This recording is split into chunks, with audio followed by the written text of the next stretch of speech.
अब हम स्टार्ट करेंगे अपना unit third, that is money supply. सबसे पहले हम समझेंगे कि what do you mean bye money supply. Money supply actually में होता क्या है, इकोनॉमिक्स में मनी सप्लाई को कैसे यूज किया जाता है, कैसे कंट्रोल किया जाता है, मतलब बेसिकली हमारा इकोनॉमी में मनी सप्लाई का क्या रोल है, क्या इसमें सेंट्रल बैंक्स हो गए, कमर्शियल बैंक हो गए, गवर्नमेंट हो गए, कैसे अपना रोल निभाते हैं इसके अंदर। तो सबसे पहले मैं आपको बताऊंगी what do you mean bye money supply. अगर मैं सिंपल वर्ड्स में बात करूं कि भाई सिंपल वर्ड्स में बता दो मैम मनी सप्लाई क्या है।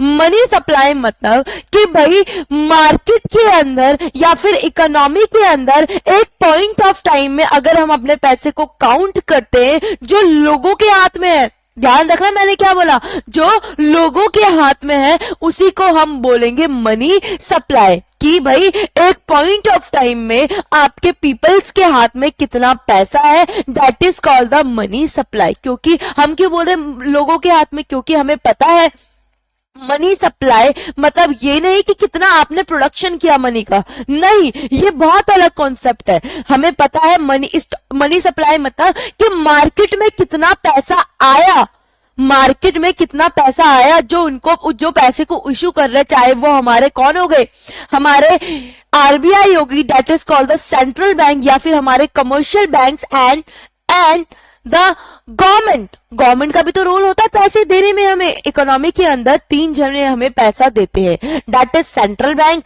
Second one is commercial bank and the third one is government. Government कैसे देती है वो भी अभी मैं बताऊंगी। तो भाई आपके ह्यूमन बींग्स के पास जो पब्लिक है, जनरल पब्लिक के हाथ में eight a point of time कितना पैसा है अगर हम सब पे काउंट करें, that is called the money supply. ये नहीं कि हमने सप्लायर्स के पास देखेंगे पैसा, नहीं, हम देखेंगे जनरल पब्लिक के पास at a point of time पे कितना पैसा है, that is called the money supply. अब मैम हमने ये तो पढ़ लिया मनी सप्लाई कि at a point of time में इकोनॉमी के अंदर जितना भी पैसा है उसको हम बोलेंगे क्या, मनी सप्लाई। पर मैम ये मनी सप्लाई करता कौन है, who is the money supplier in an economy, कौन है जो मनी सप्लाई करता है इकोनॉमी के अंदर। तो भाई हम यहां पे पढ़ेंगे हमारी इंडिया के अंदर, हमें और कंट्री से, अमेरिका, यूरोप, फ्रांस, हमें इनसे किसी से कुछ लेना नहीं है, हम अपनी इंडिया के अंदर पढ़ेंगे कि भाई मनी सप्लाई कौन करता है, सेंट्रल बैंक करती है, कमर्शियल बैंक करती है। What do you mean bye commercial bank, commercial bank क्या होते हैं, गवर्नमेंट कैसे मनी सप्लाई करती है, किन चीजों क्या मनी सप्लाई करती है, ये सारी चीजें।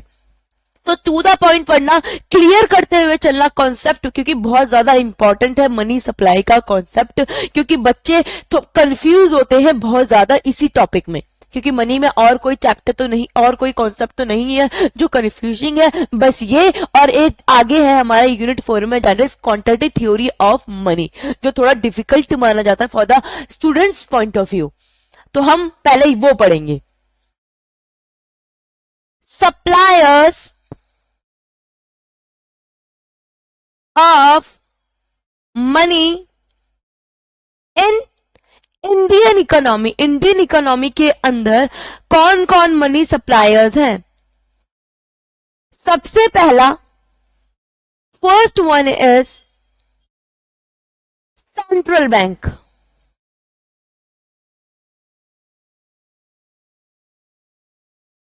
Second one is commercial bank,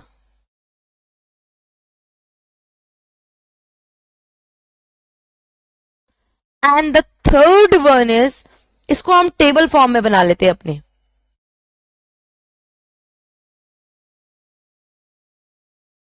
इसको हम अपने एक टेबल फॉर्म में बनाते हैं जिससे कि हम उसको क्लियरली समझ पाए।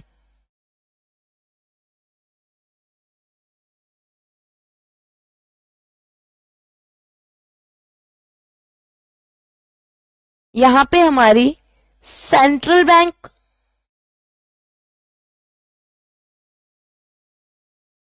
यहां पे कमर्शियल बैंक, सब पढ़ेंगे कि कमर्शियल बैंक के अंदर कौन कौन आता। नेक्स्ट वन इज गवर्नमेंट, जो हमारी सेंट्रल गवर्नमेंट है उसी को हम बोलेंगे यहाँ पे गवर्नमेंट। अगर मैं बात करूं कि भाई सेंट्रल बैंक कौन, कौन है हमारा central bank? That is RBI. RBI कौन है? हमारा सेंट्रल बैंक है, जो हमें क्या करता है? मनी को सप्लाई करता है इकोनॉमी के अंदर, इकोनॉमी के अंदर। अब मैम जो कमर्शियल बैंक, क्या कमर्शियल बैंक मतलब जो एसबीआई हो गया, जो पंजाब नेशनल बैंक हो गए, ये सारे किसके अंदर आते हैं? जो बैंक होते हैं हमारे, जहां पे एक ह्यूमन बीइंग, जहां पे जनरल पब्लिक अपना पैसा डिपॉजिट करने जाती है, वो कमर्शियल बैंक होता है। अब मैम ये कमर्शियल बैंक कैसे मनी को क्रिएट करता है, या फिर ये कैसे सप्लायर है मनी का? अगर मैं बात करूं, हम जनरल पब्लिक क्या करती हैं? या तो बैंक में अपना पैसा डिपॉजिट करने जाती है, डिपॉजिट करने जाते हैं, या फिर हम लोग अपने लिए कभी लोन लेने भी जाते हैं, कभी लोन लेने भी जाते हैं। दो तरह के लोग जाते हैं बैंक के अंदर, अभी हम मान के चल रहे हैं। एक पर्सन जो पैसा डिपॉजिट करने जा रहा है, जो सेविंग्स वगैरह हम अपने डिपॉजिट करते हैं, और एक पर्सन ऐसा जो बिजनेसमैन है, या फिर उसको किसी भी पर्पस के लिए house loan, education loan, car loan, जो भी लोन चाहिए उसके लिए, ठीक है। तो जनरल पब्लिक क्या करती है? अपना पैसा डिपॉजिट करती है। अब बैंक क्या करेगी? उस पैसे को अपने पास रखे रखती है। जो हम बच्चे सोचते हैं, जो डिपॉजिट होता है कि वो बैंक अपने पास रखे रखती है, और लोग आते हैं तो ले जाते हैं, और बैंक उनको उस पे इंटरेस्ट भी देती है, और कुछ कमा नहीं रही होती है। नहीं, आपको पता है हर एक बैंक जनरल पब्लिक को, चाहे वो बिजनेसमैन हो चाहे कोई भी हो, उनको क्या करती है? लोन प्रोवाइड करती है at a high rate of interest, at a high rate of interest. अब मान लो कि फॉर एग्जाम्पल एक पर्सन गया, जनरल पब्लिक ने अपना बहुत सारा पैसा जमा करवा रखा है इसके अंदर, जिसपे उनको 3.5% या 4% क्या दिया जाता है? इंटरेस्ट प्रोवाइड किया जाता है मंथली बेसिस पे, क्वार्टरली बेसिस पे, चाहे कुछ भी मानो। पर एक पर्सन गया बैंक के पास, एसबीआई बैंक के पास, कि भाई मेरे को हाउस लोन चाहिए, मेरे को हाउस लोन चाहिए। इन्होंने इनसे क्या 12% उस अमाउंट पे, 10 लाख रुपए का जो लोन था, वो 12% क्या करा? चार्ज किया। तो देखो यहाँ पे 3.5% दे रही है, और 12% क्या कर रही है? चार्ज कर रही है। मतलब जो यहाँ पे 8.5% हो गया, या 7-7.5% हो गया, ये इनका क्या है? मार्जिन है। यही तो पैसा क्रिएट हो रहा है, वही तो पैसा क्रिएट हो रहा है मार्केट के अंदर। That is why commercial bank का भी एक मेन रोल होता है मनी सप्लाई करने में। आगे बात समझ में। अब मैम गवर्नमेंट कौन सा पैसा क्रिएट करती है? बेटा जितने भी हमारे कॉइन्स होते हैं, और 1 रुपए के नोट में 1 रुपी, और कॉइन्स, ऑल कॉइन्स को इशू करने की पावर किसके पास होती है? फाइनेंस डिपार्टमेंट या फिर सेंट्रल गवर्नमेंट क्या करती है? कॉइन्स इशू करती है। और अब जितने भी रुपए बचे, चाहे वो 10 रुपए का नोट, 5 रुपए का नोट, 2000 का नोट, 100 रुपए का नोट, 200 रुपए का नोट, वो कौन करती है? हमारी सेंट्रल बैंक इशू करे। जितने भी नोट्स हो गए एक्सेप्ट 1 रुपी नोट, वो कौन इशू करता है? हमारी सेंट्रल बैंक। और सारे के सारे 1 रुपए के सिक्के, 2 रुपए के सिक्के, 5 रुपए के सिक्के, में जितने भी कॉइन्स हो गए, वो कौन इशू करता है? हमारी गवर्नमेंट इशू करती है। आगे बात समझ में आपको? आपकी बुक में 2 ही दिए गए होंगे, central bank and the other banking system. Banking system के अंदर आपको कमर्शियल बैंक को भी इंक्लूड किया गया है, और आपकी गवर्नमेंट को भी इंक्लूड किया गया है। अगर देखो मैं अपनी बुक में जाऊं तो लिखा है money supply includes all money in the economy. इसको हम स्टॉक भी बोलते हैं, इसको मनी सप्लाई को हम एक स्टॉक कॉन्सेप्ट भी बोलते हैं, क्योंकि ये at a point of time में स्टॉक देखता है कि कितना स्टॉक अवेलेबल है। The components of money supply में vary from country to country. इसके जो कंपोनेंट्स हैं वो क्या होते हैं? कंट्री टू कंट्री चेंज होते रहते हैं। हमने यहाँ पे अपनी इंडियन इकोनॉमी के अंदर पढ़ा है कि इंडियन इकोनॉमी के अंदर क्या होता है।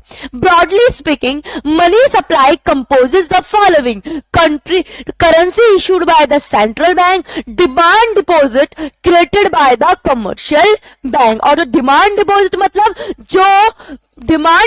मतलब जो पैसा हुआ, अब जनरल पब्लिक ने अपना पैसा किसके पास जमा करा दिया? कमर्शियल बैंक के पास। अब कमर्शियल बैंक क्या करेगी, उनको इंटरेस्ट रेट दे रही है, मतलब वो अपना लॉस करके पैसा भी रख रही है और उनको इंटरेस्ट भी दे रही है 3-3.5%। मतलब उनको कोई प्रॉफिट नहीं चाहिए होता है, वो लॉस करने के लिए बैठी है नहीं। जो लोग लोन लेने जाते हैं वो क्या करते हैं, उनसे वो ज्यादा high rate of interest charge करते हैं, बट अपने पास वो कुछ रिजर्व भी रखते हैं। क्यों? क्योंकि अगर जो जनरल पब्लिक ने अपना पैसा अपने डिपॉजिट्स को जमा करवाई है, डिमांड डिपॉजिट मतलब जब भी वो मांगे तो आपको देना पड़ेगा जिन्होंने पैसा जमा करवाया है, तो भाई उनके लिए आपको रिजर्व क्या करवाना पड़ेगा, सबमिट करवाना, रिजर्व क्रिएट करना पड़ेगा कि भाई अगर वो लोग आ जाते हैं तो मुझे इतना पैसा रखना है क्योंकि मेरे ऊपर लायबिलिटी है और मैं ये देने से मना नहीं कर सकता कि मेरे पास अभी पैसे नहीं है। हाँ, आप उन लोगों को लोन दे सकते हो but certain amount of reserve you have to be kept with yourself. आई बात समझ में? और आप क्या करते हो, उन लोगों को जो लोन लेने के लिए आए हैं उनको हाई रेट ऑफ इंटरेस्ट पे लोन देते हो और वो मार्जिन आपका प्रॉफिट होता है। ऐसे आप क्या करते हो, मनी को क्रिएट करते हो इकोनॉमी के अंदर। अब देखो, first one is currency issued by central bank. Who is central bank? RBI, reserve bank of India is the central bank of Indian economy. In an country the central bank issues currency. ठीक है, कौन issue करता है? Currency. Except 1 rupee note and the coins are issued by the central government of India. Currency consists of paper notes and coins. In India, Reserve Bank of India, which is the central bank of the country, issue notes in the denomination of 1000 के note, 500 के note, 100 रुपए के note, 50 के note, 20 के note and 10 rupees note. अब आपने देखा होगा 1000 रुपए के नोट नहीं होते, 2000 रुपए का नोट है क्योंकि आपकी बुक अभी चेंज नहीं हुई है इसलिए आपका 1000 रुपए यहाँ पे इंक्लूड किया गया है। 1000 की जगह यहाँ पे 2000 लिखेंगे। The 1 rupee note and coins are issued by the Finance Department of the Government of India. Next one is demand deposits created by the commercial bank. कि भाई जो डिमांड डिपॉजिट क्या करती है, कमर्शियल बैंक करती है।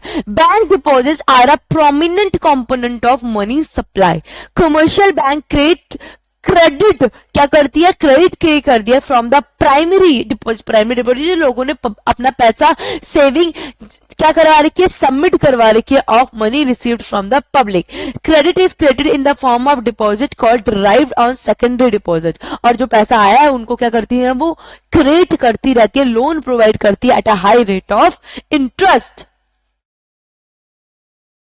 Next one is money aggregate. ये बात करता है कि भाई मुझे अगर इकोनॉमी में एक पॉइंट ऑफ टाइम में मनी को देखना होगा कि कितना मनी सप्लाई किया गया है, कितना मनी अवेलेबल है, कितना स्टॉक अवेलेबल है, then we have to follow this formula. This are the alternatives we can measure the money supply in economy at a point of time. ये तरीके हैं, ये अल्टरनेटिव्स हैं, M1, M2, M3, money 1, money 2, money 3। ये सारे तरीके हैं, अलग अलग तरीके हैं। आप कोई से भी अगर क्या करोगे, मनी को, स्टॉक को क्या करोगे, नापोगे, समझोगे कि भाई एक पॉइंट ऑफ टाइम में मनी कितना अवेलेबल है मार्केट के अंदर, इकोनॉमी के अंदर, तो आप इन तरीके से कर सकते हो। तो भाई फॉर्मूला ध्यान रखना कि क्या बोलता है। सबसे पहला मनी 1, क्या मनी 1 क्या बोलता है, ये M1 C plus DD plus OD। तो देखो C बोलता है currency held by the public, कि भाई जितना भी पैसा पब्लिक के पास है उसको हम M1 के अंदर काउंट करेंगे, currency held by the public, चाहे वो रुपी हो चाहे वो कॉइन हो, सारे के सारे। Next one is DD। DD is demand deposit, demand deposit of people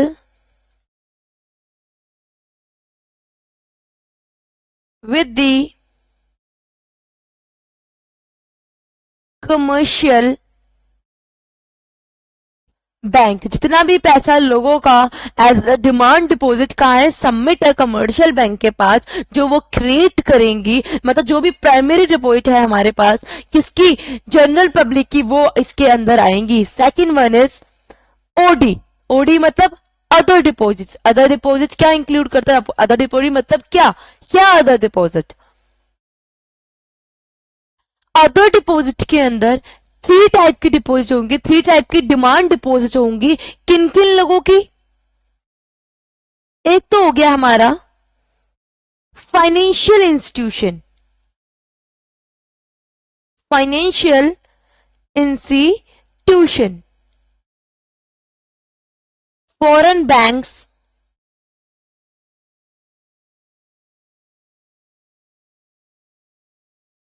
और यहां पे इंटरनेशनल फाइनेंशियल इंस्टीट्यूशन। यहां पे पब्लिक फाइनेंशियल इंस्टीट्यूशन।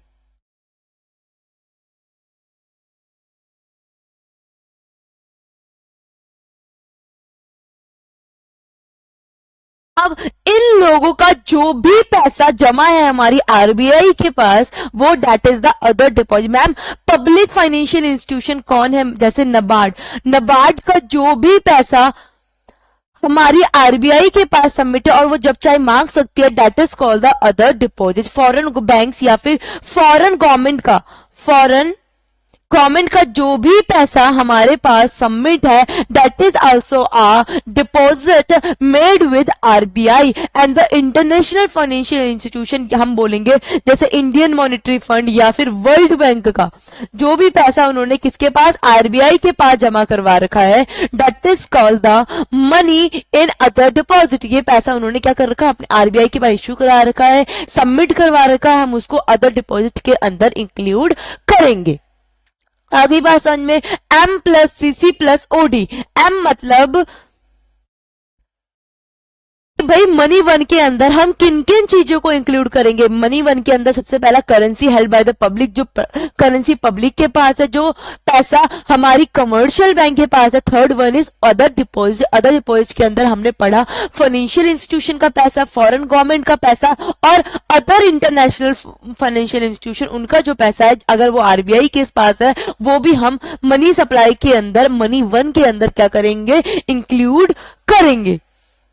अब नेक्स्ट वन क्या है? M1। ये था हमने M1 पढ़ा। अब है हमारा M2।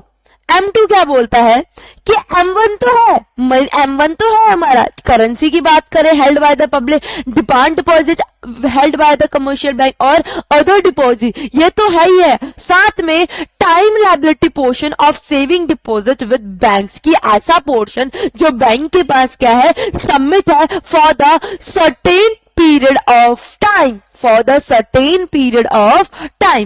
Next one is certificate of deposit issued by bank। जो भी डिपॉजिट की जैसे एफडीज हो गई, आरडीज वगैरह, उसके जो भी सर्टिफिकेट ऑफ डिपॉजिट किन्होंने सबमिट करवा, इशू किसके द्वारा इशू हो रखे हैं, बैंक के द्वारा, उसको भी हम M2 के अंदर सबमिट करेंगे, इंक्लूड करेंगे। एंड द टर्म डिपॉजिट, और ऐसे डिपॉजिट जो विद इन अ 1 ईयर क्या होंगे, मैच्योर होंगे, with in a 1 year mature होंगे। टर्म डिपॉजिट होते हैं जिनको जो हमने फिक्स टाइम के लिए कर रखे हैं और हम उनको उससे पहले विड्रॉ नहीं कर सकते हैं, that is called the term deposit. और यहाँ पे जो मैच्योर हो रहे 1 साल के अंदर अंदर, उसको हम M2 के अंदर इंक्लूड करेंगे। पर अगर मैं बात करूं M3 की, तो M3 में M2 पूरा मतलब M1 प्लस M2, क्योंकि M2 के अंदर क्या है, M1 है ना, तो भाई M2 के अंदर M1 तो है प्लस ये वाला पोर्शन भी, प्लस टर्म डिपॉजिट, ऐसी डिपॉजिट जो आप विड्रॉ कर सकते हो ओवर, मतलब जिसकी 1 साल से ज्यादा मेच्योरिटी है,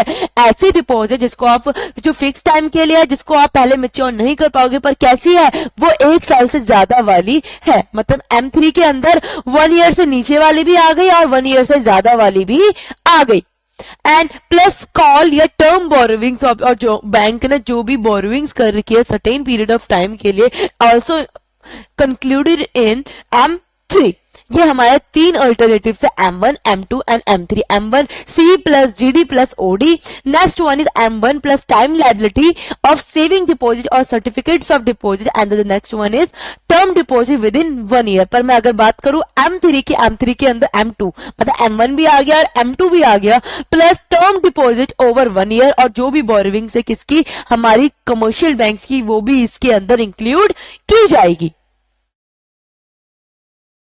next one is value of money. Value of money बताता है कि हमारी कितनी परचेजिंग पावर है पर्टिकुलर प्राइस पे, मतलब पर्टिकुलर प्राइस में मैं कितनी कमोडिटीज को परचेज कर सकती हूं. That is called the value of money. क्या लिखा है? The purchasing power of money is called the value of money. It is nothing but exchange value. How much of goods can be obtain in exchange of unit of a money is called value of money. कि आप particular price में कितने goods purchase कर पाते हो, यही तो आपकी वैल्यू ऑफ मनी है. अगर मैं बोलूं 1000 रुपए में मैं 2 शर्ट परचेज कर पाती थी, मैं 1000 रुपए में क्या करती थी, 2 शर्ट परचेज कर लेती थी. मतलब 100 रुपए की, मतलब क्या प्राइस था मेरा 100 रुपए और मेरे पास टोटल कितने रुपए से, टोटल रुपीस कितनी थी मेरी 1000. तो मेरी वैल्यू ऑफ मनी कितनी हुई 10. पर जब प्राइस कितना हो गया 200 हो गया और मेरे पास सेम रुपए हैं 1000, तो मेरी वैल्यू ऑफ मनी क्या हो गई, डिक्रीज हो गई. अब मैं क्या कर पाती हूं, अब मैं कम शर्ट को परचेज कर पाती हूं. That is the value of money. देखो यहाँ पे प्राइस और आपका वैल्यू ऑफ मनी क्या है, इनवर्सली रिलेटेड है. जब आपका प्राइस बढ़ता है, जब आपका किसी भी कमोडिटी का प्राइस बढ़ेगा, उसी पर्टिकुलर प्राइस आप उस चेंज प्राइस पे आप कम कमोडिटी को परचेज कर पाओगे. पहले आप 10 करते थे, अब आप 5 कर रहे हो क्योंकि आपकी इनकम तो सर्टेन है, पर आपका क्या value of money that is the price आपका चेंज हो रहा है, जिससे आपकी वैल्यू भी डिक्रीज हो रही है. The value of money mainly depend upon the price level. Same दिख रहा है, किस पे आपकी वैल्यू ऑफ मनी किस पे डिपेंड है, आपकी इनकम पे डिपेंड नहीं है, आपकी प्राइस पे डिपेंड है. क्योंकि आपकी इनकम तो सर्टेन है, कांस्टेंट है, पर आपका प्राइस बढ़ रहा है. पहले आप 1000 रुपए में at a price of 100 10 shirt purchase कर पाते थे ना. तो भाई जैसे ही प्राइस आपका 200 हुआ, अब आप 5 शर्ट को परचेज कर पा रहे हो. The inverse value of fee is called value of money. Because कि जब आपका प्राइस बढ़ रहा है, क्लियरली दिखता है, जब आपका प्राइस बढ़ रहा है तो आपकी वैल्यू ऑफ मनी क्या हो रही है, कम हो रही है. और जब प्राइस आपका घटेगा तो आपकी वैल्यू ऑफ मनी बढ़ेगी. जैसे फॉर एग्जांपल अगर मैंने इसको 50 कर दिया, तो आप कितनी शर्ट परचेज कर पाओगे, 20 शर्ट परचेज कर पाओगे. जैसे आपका प्राइस कम हुआ तो भाई आपकी वैल्यू ऑफ मनी बढ़ गई. अब next one is type. 2 type की वैल्यू ऑफ मनी होती है, internal exchange value and external exchange value. जब हम क्या करते हैं, डोमेस्टिकली गुड्स एंड सर्विसेज को एक्सचेंज करते हैं, दैट इज इंटरनल. और जब हम how much foreign currency can be obtain, कितनी फॉरेन करेंसी को हम ऑब्टेन कर पाते हो in terms of domestic currency is called exchange value. मतलब जब हम फॉरेन में जाके किसी गुड्स को परचेज आउट करते हैं तो हम उस पर्टिकुलर प्राइस में, मतलब हमारी क्या वैल्यू है, फॉरेन करेंसी हम कितनी ऑब्टेन कर पाते हैं, that is called the external exchange value. अगर मैं बात करूं अपने अमेरिका का $1 75 रुपए के बराबर होता, मतलब हमारी वैल्यू ऑफ मनी क्या है, कम है, हमारी वैल्यू कम है अमेरिका मार्केट के अंदर. पर मैं अगर बात करूं इंडोनेशिया में हमारी वैल्यू क्या है, वैल्यू ऑफ मनी ज्यादा है. वहां पे हमारा 1 रुपए किसके बराबर है, 204 के बराबर है. That is the external exchange value, कि हम कितनी फॉरेन करेंसी को ऑब्टेन कर सकते हैं in terms of domestic currency. Next one is forms of money. किस को हम अपना पैसा समझेंगे, मतलब कैश तो है ही हमारा मनी, मतलब और भी ऐसे होते हैं जिनको हम इजीली कन्वर्टेबल कैश में या कैश की जगह उनको क्या एक्सेप्ट किया जाता है. जैसे cash money and credit money, ये तो है ही है. जैसे units of UTI insurance policy, इसको भी हम मनी की फॉर्म में इंक्लूड करते हैं. पेपर मनी एंड कॉइन्स को भी मनी की फॉर्म में इंक्लूड करेंगे. और नियर मनी, ये जैसे बैंक का चेक हो गए, ये चेक्स वगैरह आप एक्सेप्ट कर लेते हो इजीली. अगर आपको कोई पेमेंट की जगह, फॉर एग्जांपल मैं अगर अपनी कार परचेज करने चाहती हूँ, अगर मैं उनको कैश ना देके मैं अपना चेक बुक से काट के उसमें अमाउंट लिख दूं और अपने साइन कर दूं, तो भाई वो चेक क्या एक्सेप्टेबल होगा? Because it also a form of money, उसको भी हम फॉर्म ऑफ मनी बोलते हैं। अब नेक्स्ट है आपका एक बहुत इंपॉर्टेंट कॉन्सेप्ट है मेरे लिए, क्योंकि मैं आपका जो ये सिलेबस में है ये बिल्कुल बहुत कम दिया गया है, पर मैं चाहती हूँ बच्चे इसको ढंग से समझे। What do you mean by Gresham law? भाई bad coin, good money, bad money क्या होता है बच्चे समझ ही नहीं पाते, और कोई भी टीचर इतने अच्छे से बताता भी नहीं है, और बच्चे आते हैं कंफ्यूजन, बोलते हैं मैम हमें समझ में नहीं आया, आप हमें बता दो, एग्जाम में क्वेश्चन आया था क्या बायमेटलिज्म, क्या पेपर कॉइन, ये मुझे बिल्कुल भी समझ में नहीं आया। तो हम आपको ये नोट्स इसका लिखाएंगे प्रॉपर लैंग्वेज में, कि जिससे कि हर एक बच्चे को ये समझ में आए।